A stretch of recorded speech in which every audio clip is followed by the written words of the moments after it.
In this episode of the Leadersmith podcast, I want to talk about why it is that you're more tired when you're working from home. Stay tuned. In a world of incompetent bosses, micromanagers, and petty tyrants, you are listening to The Leadersmith. Now, here is your host, Darren Gertis.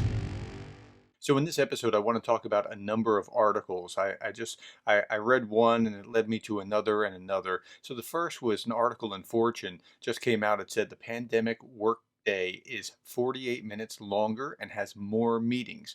Now, 48 minutes isn't a whole lot, but it is longer than before, and there are meetings. And this was a study done of 3.1 million people at 2,100 companies across 16 cities in the U.S.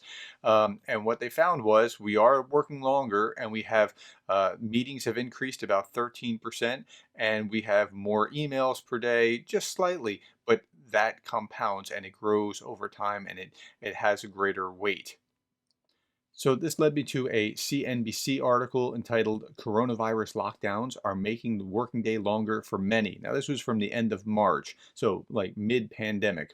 And in the U.S., we're working 3 hours more a day. So maybe we're loosening up a little bit. I don't know. In the U.K., France, Spain, and Canada, it was 2 more hours a day. In Netherlands, Denmark, Belgium, and Austria, it was 1 more hour a day. But nonetheless, we're all working more hours. Now, part of this is that we have kind of lost our sense of time. Like we don't have to commute into the office, and so there's nothing at the end of the day like, oh yeah, it's the end of the day, it's time to go home. I have to, the commute's going to be awful. I better get going now.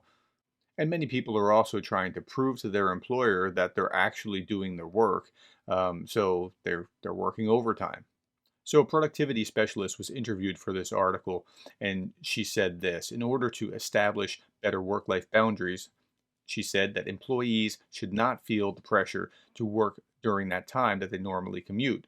Instead, they could use this time to do some exercise, make breakfast, spend time with the family, etc. She also argued that we should be taking regular breaks, and that sometimes some good can come out of being forced to slow down and adapt. Now, as I was doing the research here, I was looking at a number of articles, and I came across a letter in the Baltimore Sun, a letter to the editor, that teachers are working harder than ever during the coronavirus pandemic. And a student assistant in the Howard County Public Schools said that, he's observed that teachers are working much harder. That's my felt experience as well. And when they switch over to online learning, they had to really learn a whole new system. It didn't translate, the lessons didn't translate from the classroom to the online, and so they had to really reorient themselves. They had to learn a whole different set of computer applications, and so they're working harder. I think all businesses that have gone and switched over to online applications have had to work harder as well. Now, this leads me to the final article here, and this is from the Cleveland Clinic. It said, exhausted from working remotely, here's how to deal. And this just came out on August 3rd. So this is advice from Dr. Susan Albers, a psychologist at the Cleveland Clinic. So the author starts out with, back in BC before coronavirus, the idea of working at home sounded amazing. No commute, wearing sweatpants all day, no more listening to the loud gum chewer in the next cubicle. But the pandemic actually made things harder in many ways. And here the author gives 7 examples or 7 common complaints and how to deal with them. So the first is this: I can't get into the work mode. And I've experienced that myself. If you go away from home somewhere else, you engage a different part of your brain, and you're not thinking about problems at home and feeding the kids and doing the laundry and all those kind of things. So when you go somewhere else, you get to do that. But if you can't do that, if you have to work at home, go to a dedicated space. Don't just stay in bed or curl in front of the TV. Dr. Albers also says this, quote, the transition is more difficult when you're home all day. So give yourself 5 or 10 minutes to transition out of work mode. Listen to any radio or podcast, or go, and I have a great suggestion for a podcast, by the way, or go for a walk around the block, anything that gives you a mental break. Number 2, I'm exhausted. And Zoom fatigue is a term I haven't heard before, but Zoom fatigue, she says, is real. Meeting with your coworkers on video is just harder. It taxes your brain more, so take regular breaks. Number 3, I'm feeling disconnected from coworkers. And who would have thought, but the time that we spend around the metaphorical water cooler at work is actually something necessary. It's not just a waste of time, it's something that recharges us. When we don't have it, we actually miss it. Number four, I can't stop snacking. And she said, you're bored, you're stressed, and the kitchen is right there. I read another article, I don't know where it is now, but the average American has gained something like 9 or 10 pounds during the lockdown. So Dr. Albert's advice is instead of snacking all day, just give yourself hard starts and stops with breakfast and lunch and dinner, and just make sure that you're giving yourself that dedicated time. Number five, I keep procrastinating. And I understand that. Some people really rigidly adhere to 9 to 5, but other people go longer. They go all day. If you're a night owl like me, you want to work into the evening, but then that blurs your family and work time.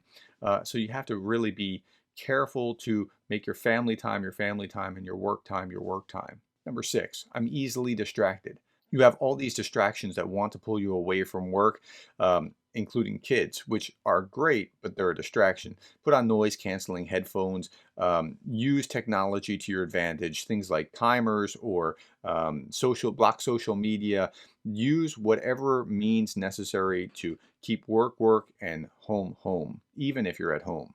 And number seven, my boss or coworker does not get it. They know that you're working remotely, but you have to be more vocal about setting boundaries. You're not on call 24/7 just because you're working from home. So in sum, if you're working from home, it's more difficult. It just is. You're working more hours quantitatively, and what you're doing when you're working at home is actually harder. It's harder to just sit in front of a Zoom meeting all day, or to make these appointments without getting to have the real human interaction that we all want to have. All right, so that brings us to the quotation for contemplation for today, and it comes from Anna Quindlen. She says this: when in doubt, choose the kids. There will be plenty of time later to choose work. All right. Thank you for your time. And I hope that that helps you, kind of relieves you a little bit, helps you understand, yeah, there is a reason that you're feeling more tired. So if you feel more tired too, so do the rest of us. But remember, this is only for a season. We'll be on the other side of it soon. Take care.